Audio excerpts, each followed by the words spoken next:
मित्रांनो, वंदना मावळे किचनमध्ये तुमचं स्वागत आहे. खूप दिवसांनी व्हिडिओ टाकते बरं का. आता आज मी तुम्हाला थंडीच्या लाडूची रेसिपी दाखवते. 1 किलो खारीक आणि 1 किलो खोबरं हे दळून घेतलं आणि हे पाव किलो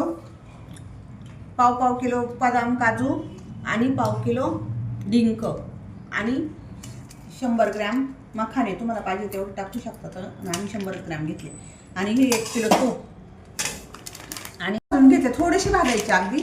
आणि बदाम भाजून घेतले, मखाना पण भाजून घेतलाय. आता हे थोडेसे काटून घ्यायचे. आता हा डिंक तळून घेऊ. ह्या डिंक तळून घेतलं, एकदम छान फुलला आहे बघा. आता एकदम सुंदर झालेला आहे. तर आता हा आपण दळून घेऊ. 100 ग्रॅमची हे 2 पॉकेट आहे. आता आपण भाजून घेऊ. आणि मेथी घेतली अर्धा किलो. मेथी दळून दुधात भिजवून हा भुगा करून ठेवला आहे असा. आता हे खरबुजाच्या बिया थोड्याशा गरम करून घेऊ आपण. दळायला मिक्सरमध्ये सगळं दळून घ्यायचं, बारीक भाजून घ्यायचं थोडंसं. मग दळायचं खरबूजच्या टरबूजच्या सगळं भाजून घ्यायचे. एकदम किंचित भाजायच्या असं, अगदी 5 मिनिटं, अगदी अशी 5-5 मिनिटं हे थोड्याशा भाजून घ्यायच्या. म्हणजे मिक्सरमध्ये दळायला चारोळी आणि 50 ग्रॅम वेलदोडे, 50 ग्रॅम सुंठ आणि 2 जायफळं फोडून घेतले, थोडे भाजून घेतले. आता हे सगळं आपण दळून घेऊ. अर्धा किलो गहू भाजून दळून घेतले, दळून आणले. आता हे गाळून घ्यायचं, याच्यामध्ये गाळून टाकायचं. गव्हाचे पीठ आहे ना, हे थोडं चाळून घ्यायचं. गहू छान भाजून दळून घेतले ते आता हे थोडंसं गाळून घेऊ आपण पीठ. साधं गव्हाचं पीठ घेतलं ना, त्याचं थोडे वेगळे लागतं आणि हे छान लागतं असं. मखाना दळून घेतला तो आता आपण याच्यात मिक्स करू. बदाम पावडर ती आता मिक्स करून घेऊ आपण. आणि ही टरबूज आणि भोपळ्याची बी आपण भाजून घेतली ना, ही त्याची पावडर.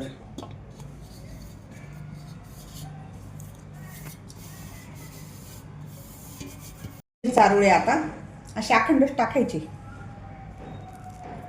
आणि ही सुंठ वेलदोडी पावडर, वेलदोडा जायफळ सुंठ पावडर सगळं मिक्स करून घेऊ. पण म्हणजे तळल्यावर पण ते मिक्स करायला हे असं मिक्स करून घेऊ सर्व.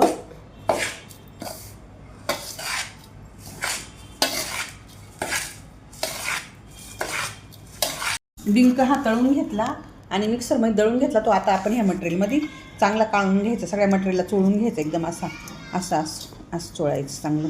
हे तो सगळ्याला मिळतो ना, असं हाताने चोळून घ्यायचं सगळ्या मटेरियलला. दोन्ही हाताने चोळला तरी चालेल, एक हाताने चोळला तरी चालेल असं. म्हणजे त्याचं सगळं निघून येईल असं. तूप टाकून घेतलं अर्धा किलो. मग त्याच्यात आपण गुळ वितळून घेऊ. गुळ आता तुपात आपण वितळायला टाकून देऊ.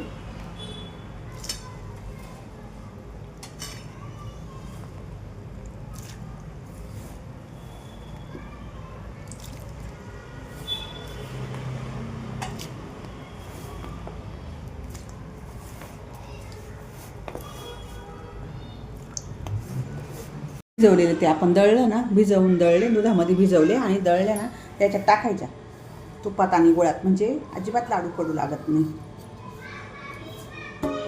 थोडीशी कडू पण लागलीच पाहिजे, पण आता काय आताची पोरं खाती नाही, तर आम्हाला तर कडूच आवडता लाडू.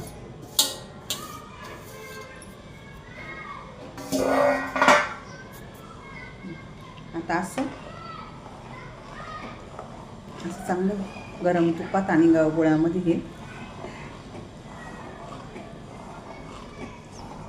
चांगलं मिक्स करून घ्यायचं. चांगलं विरघळून घ्यायचं एकदम व्यवस्थित. आता खूप गरम आहे तूप.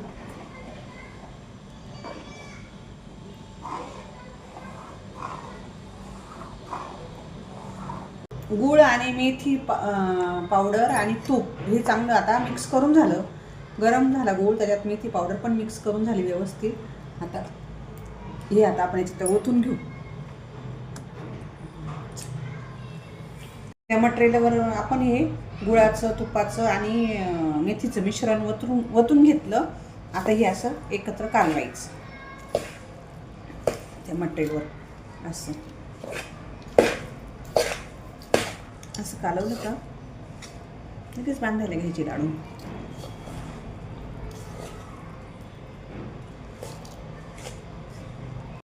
आता मिक्स करणं चालू आहे. असं हे सगळं मिक्स करून घ्यायचं, असं एकदम चोळून घ्यायचं सगळं मटेरियल एकत्र, कारण मग ते गूळ ते सगळं मटेरियलला लागतं. असं चोळून घ्यायचं, मग बांधायचे.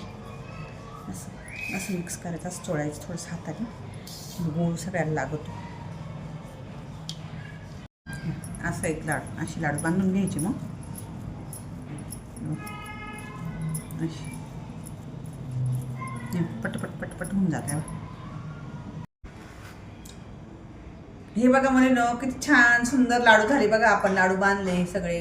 तुम्हाला पाहिजे त्या साईजचे तुम्ही बांधू शकता. एकदम खमंग सुंदर घरात वास सुटलाय बघा.